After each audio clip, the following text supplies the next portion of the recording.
அனைவருக்கும் வணக்கம்.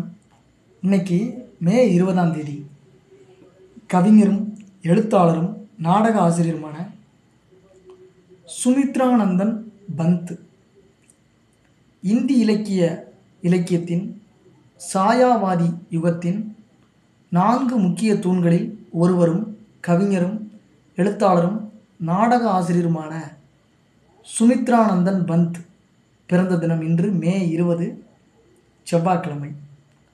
உத்தரப்பிரதேசம் அல்மோடா மாவட்டத்தில் கௌசானி என்ற கிராமத்தில் 1900 கரெக்டாக 20ஆம் நூற்றாண்டு தொடங்கும் போது பிறந்திருக்கிறார். இவர் பிறந்த சில மணி நேரத்தில் அம்மா இறந்துடுறாங்க. இவரோட அம்மா பாட்டியின் பராமரிப்பில் வளர்ந்தார். இவரது இயற்பெயர் குசாயி தத். அல்மோடாவில் ஆரம்ப கல்வி கற்றுக்கொண்டார். சிறு வயதில் தன் பாட்டி வீட்டில் இமயமலையின் உத்தங்க சிகரங்களின் அடிவாரத்தில் பசுமையான பச்சை படுக்கை விரித்தார் போன்ற புல்வெளிகள், பூக்கள், மரங்கள், வெகு தொலைவில் இருந்து கேட்கும் கோயில்களின் மணி ஓசை இவற்றுடன் பாட்டி கூறும் அற்புத கதைகளை கேட்டு வளர்ந்த இவருக்குள் கவிதை தானாகவே ஊற்றெடுத்ததில் எந்த வியப்பும் இல்லை. 4ஆம் வகுப்பு படித்து கொண்டிருந்த போது கவிதை எழுத தொடங்கிவிட்டார்.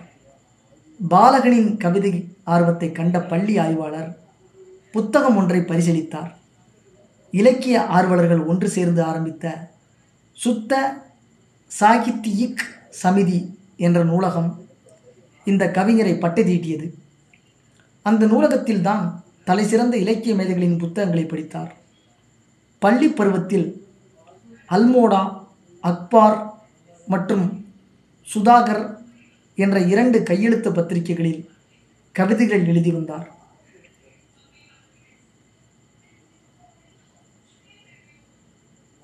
இவரோட இயற்பெயர் குசாயி தத்து. ஆனால் சுமித்ரானந்தன் பந்துன்னு சொல்கிறாங்க. அந்த பேரில் தான் நம்ம இவரோட அடையாளம் கண்டு பார்த்துக்கிட்டு இருக்கிறோம். அல்மோடா, அக்பார் மற்றும் சுதாகர் என்ற 2 கையெழுத்து பத்திரிகையில் மேனுஸ்கிரிப்ட் ப்ரெஸ் அந்த ஜேர்னலில்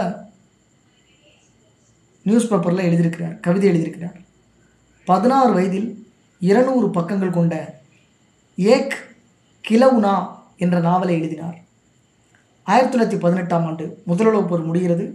தமிழ்நாட்டில் தட்சண பாரதி தொடங்கப்படுகிறது. இந்தி பிரச்சார சபா என்பது தட்சண பாரதி.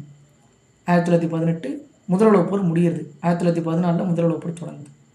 இந்த 2 நிகழ்வு நடந்த வருஷத்தில் காசி செல்கிறார். அங்கு கிவின்ஸ் கல்லூரியில் படித்தார். அங்கிருந்து அலகாபாத் சென்று இம் யோர் அப்படின்ற கல்லூரியில் சேர்கிறார்.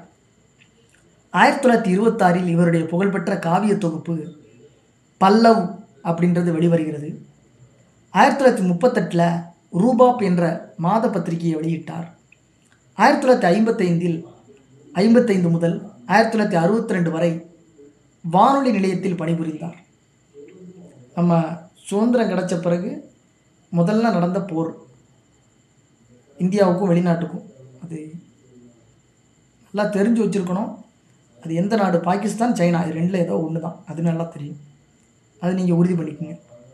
1955 முதல் 1962 வரை வானொலி நிலையத்தில் பணிபுரிந்தார்.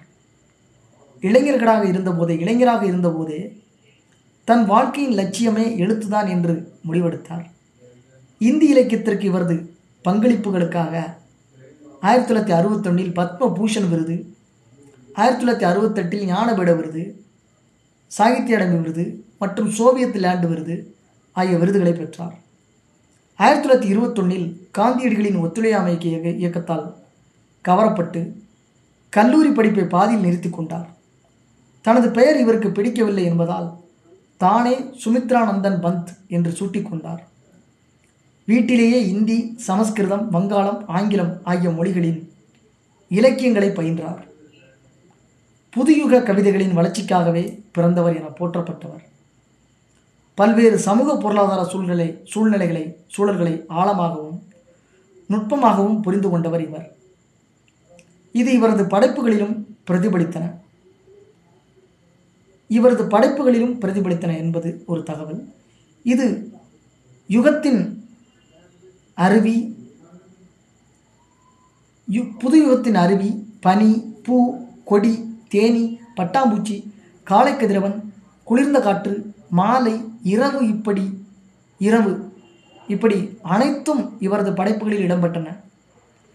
இவர் ஸ்ரீ அரவிந்தரின் படைப்புகளால் கவரப்பட்டார். இதன் எதிரொலியாக ஆன்மீக படைப்பாளியாகவும் மாறினார். கிராந்தி, குஞ்சன், கிராமியா, யுகாந்த், ஸ்வர்ணகிரன் ஆகியவை இவரது பிற முக்கியமான படைப்புகள். 28 புத்தகங்கள் வெளிவந்திருக்கிறது. இவற்றில் கவிதைகள், உரைநடை, நாடகம், கட்டுரைகள் ஆகியவையும் அடங்கும். இவர் சிறுவயதில் வாழ்ந்த இல்லம் அருங்காட்சியகமாக மாற்றப்பட்டுள்ளது. இவர் பயன்படுத்திய பொருட்கள், இவரை பற்றி எழுதப்பட்ட புத்தகங்கள், தொகுப்புகள் மற்றும் இவர் எழுதிய கட்டுரைகள், கையெழுத்து பிரதிகள், கடிதங்கள், புகைப்படங்கள், விருதுகள் என அனைத்தும் காட்சிக்கு வைக்கப்பட்டுள்ளன. 50 ஆண்டுகளுக்கும் மேலாக நவீன இந்திய இலக்கியத்தின் வளர்ச்சிக்கு மகத்தான பங்களிப்பு வழங்கியவர் 1977ஆம் ஆண்டில் 77வது வயதில் காலமானார். நன்றி, வணக்கம்.